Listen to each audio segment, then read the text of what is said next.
Everyone who grew up in the 90s was faced with a dilemma. No, it wasn't about who would win in a fight between Terminator and Robocop. It was about what game system did you own? Nintendo or Sega? More specifically, Sonic or Mario?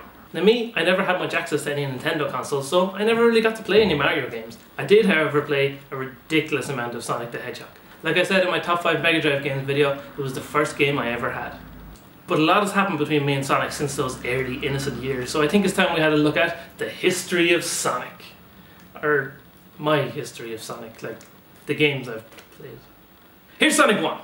It all began with Sonic the Hedgehog on the Mega Drive. Now, I've already talked about this game in my top 5 Mega Drive games video, so I won't go into it too much here, but Sonic 1 was my main game I played for a long time, and I would always return to it. Its simple concept of running through levels of speed, along with some fun bosses and some unusual worlds, made for a great game.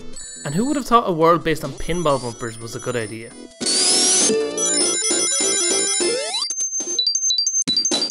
Sonic 2 was in many ways a refinement of the first game. Everything looked better, and you even got a new friend to join you with Tails. If you had a second controller, your real life friend could even play as him too. It worked really well, and the game was much faster, sometimes so fast you could almost run off the screen. A lot of levels were heavily inspired by the first game. Spring Hill Zone was Green Hill Zone, Chemical Plant Zone was Marble Hill Zone, and Casino Night Zone was like Spring Air Zone and Starlight Zone put together in some kind of crazy combination. The best addition to the game though was Supersonic. Once you collected all the Chaos Emeralds, you gained the ability to jump into the air and turn into a glowing, super powerful version of Sonic, and literally fly through the levels. It was also the first game to feature Metal Sonic, who was pretty badass. And Tails' airplane made an appearance too. I mean, he's already able to fly, so I don't really know why he needed it, but whatever. Objectively, Sonic 2 was probably a better game than the first one, but I've always regarded the first Sonic higher, just probably because I played it so damn much. The third game always struck me as a bit of a mess. As the developers were under pressure to get the game finished, they split it into 2 releases, Sonic 3 and Sonic & Knuckles. Yay! 2 games with most of the same level. You still had Tails with you, but unlike the vibrant, colourful levels of Sonic 2, everything in Sonic 3 just seems muted and kind of fuzzy looking. I was just never a fan of the art style in the game. The gameplay was also starting to change here. It started to become more about just running and hoping you ended up somewhere good, whereas in the previous games, you were often punished for running along carelessly like this. But then again, there was some awesome snowboarding you got to do. Sure, Knuckles was pretty interesting to play and all, but the only thing I really liked about the Sonic & Knuckles game was the logo, and I mean, if that's the best part of your game, it's never a good sign. Sonic 3D Blast, or sometimes called Flicky's Island, depending where you're from, was an interesting beast. Completely different to any other game you played from a top-down isometric perspective. It was definitely an interesting take on the series and looked great for the Mega Drive, but the gameplay wasn't quite there. The controls were very loose and the level design felt very repetitive, with different colours being the only real identifier between worlds. It's also really hard to watch when you're not the one controlling it, so let's move on. That was the last Sonic game I played on the Mega Drive, and the last Sonic game I would play for a long time. I moved on to the world of the PlayStation and found new heroes with Snake and Cloud and Crash Bandicoot, you know, those cool guys. And Sonic kind of fell by the wayside. I heard good things about Sonic Adventure 1 and 2 on the Dreamcast, but I never got to play them. Nope, I would have to wait for the PlayStation 3 and the arrival of Sonic 06. So here we are. After over 10 years of me waiting to play a new Sonic, this is what we get. One of the worst games I've ever played. You see, the problem with the game is everything is just broken. You die ridiculously often, there's glitches everywhere you go, the game slows down for no obvious reason, and the level design is just really bad. For example, let's look at the max speed levels. You're running along ridiculously fast with lots of obstacles in your way. This would be fine, except the poor controls make it a pain, and it's far too easy to hit an object, lose all your rings, and then immediately hit another one and die. It's often unclear where you have to go, leaving you to wander around this muddy world with well below average graphics even for the early days of the PS3. The story is ridiculous too, revolving around Sonic and a woman and basically how they fall in love. What? That's just completely wrong. It's not even a cartoony looking woman. The people all look real. I'm sorry. It's all my fault. Also, since I hadn't played a Sonic game since the Mega Drive days, this is where I discovered the evil Dr. Robotnik was now called Dr. Eggman. I am Dr. Eggman. Good name change, guys. Sure, you got to play as a few different characters in the game, but that didn't make up for how terrible it played. The boss battles were really bad in this one. with the fight with Silver being notorious as one of the worst in gaming. It's no use! No! So things had to get better from here, right? Right? Sonic Unleashed came out a few years later, and looking at footage before it released, it looked really interesting. We got shown lots of footage of Sonic running around, and it looked so much better than Sonic 06. As it came closer to release though, it was gradually revealed that you would also get to play as a monstrous version of Sonic. At the time I thought to myself, sure, I can probably put up with that, right? The game opens with one of the best intros to a Sonic game ever, full of action and with surprisingly unterrible dialogue.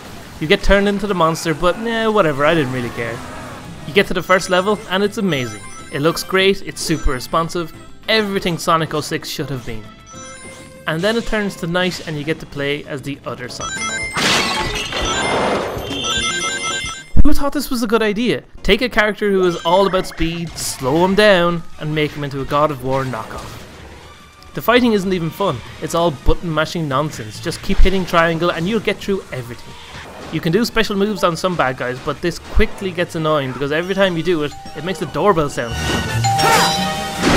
So the monster thing you turn into is Sonic the Werehog. A terrible, terrible combination of the words werewolf and hedgehog. I mean, the were part of werewolf means man, so now you're Sonic the Manhog? Yeah, that doesn't sound right at all. There's also an annoying new sidekick to pal around with, Chip! Yay! At least the people in this one look more cartoony this time. The daytime Sonic levels are at least fun, but the game was spoiled by the Werehog, Hedgewolf, whatever you want to call them sections. Unlike Sonic 06, it was just disappointing, because it came so close to actually being good. Then something curious was announced. A return to the 2D Sonic games of old and a direct sequel to the Mega Drive games, although what does that even mean? It's not like there's a big storyline involved in those first 3 games. Anyway, Sonic 4 came along, once again get me interested and mildly excited for something that I thought the Sonic games really needed, a return to 2D. This game was where I first became aware of the pattern that was now emerging, the so-called Sonic cycle.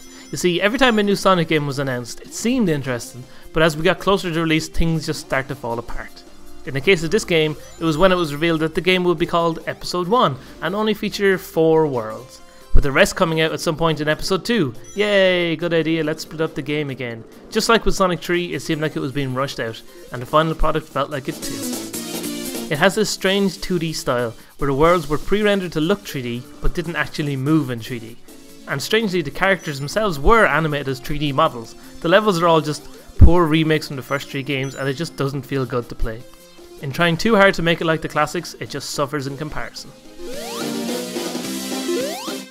At this point I was getting pretty tired of being disappointed by Sonic games, so I decided when the next one was announced to celebrate the 20th anniversary of Sonic, I'd just give it a miss. But then I started hearing some pretty good things about it, so I decided to give it a go. And guess what? It's pretty damn awesome. Finally, a modern Sonic game that is fun to play. It features a mix of 2D and 3D levels and even features both the old and modern versions of Sonic. There's a kind of interesting story involving a mysterious monster thing, but we don't need to worry about that too much. Every world is inspired by one from an earlier game, with both a 2D and 3D version of each one being featured. It even takes a level from Sonic 06 and makes it good. Amazing! After you beat it, you can even go back and play as Supersonic, just adding to the fun.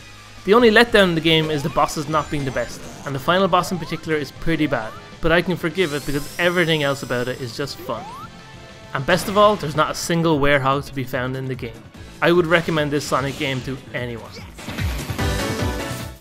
I've heard good things about Sonic Colors on the Wii too, and maybe I'll play that one day, but for now I'm just happy they managed to make one good modern Sonic game, even if it did take them 15 years.